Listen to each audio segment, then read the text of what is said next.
September, 47 years before Christ. My name is Gaius Octavius, though most people simply call me Octavian.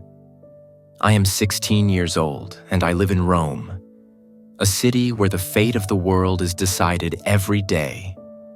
In the forums, senators argue.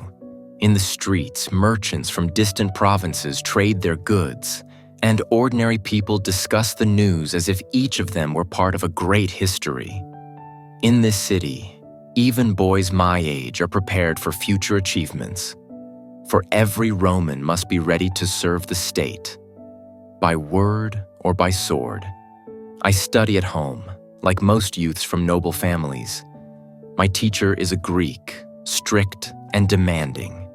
He makes me spend hours reading texts in Latin and Greek, teaching me how to compose speeches and choose my words carefully. He often repeats that in Rome, language is a weapon no less powerful than a sword, and that a future statesman must know how to persuade. I do not always enjoy these lessons, but I understand their importance and try to study diligently. After my studies comes the time for physical training. Like all young men of good family, I am preparing for future military service. We train on the field of Mars, a vast open area outside the city where boys my age gather every day. There we run, wrestle, march in formation, and learn to keep a straight posture and obey orders without unnecessary questions. The instructors are strict but fair. They say that discipline and endurance are the foundation of a Roman soldier. I am learning to handle the sword and the spear. The training weapons are heavier than the real ones, meant to strengthen both arms and character. Sometimes it is difficult for me, for I'm not the strongest among the boys, but I try not to show my fatigue. In Rome, people respect not only strength, but also the ability to endure and overcome oneself. After training, my friends and I often go to the baths. There we can wash away the sweat, swim, relax our muscles, and talk. The baths are always full of people, soldiers, merchants, and youths my age.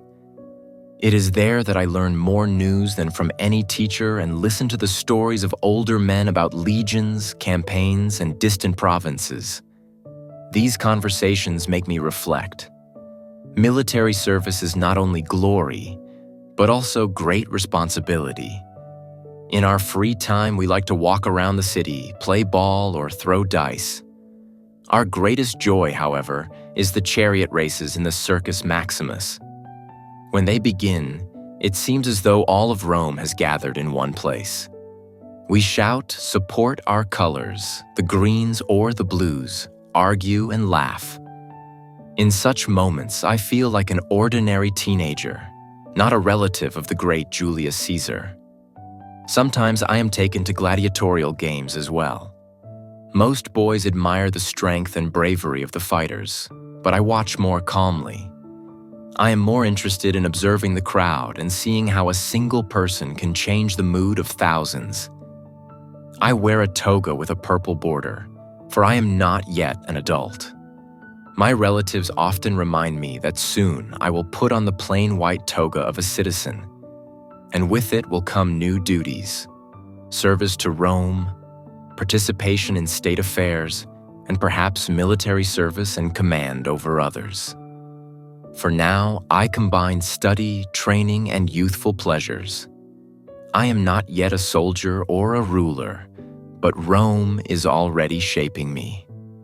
In this city, even a teenager knows that to rule an empire, one must first learn to rule oneself.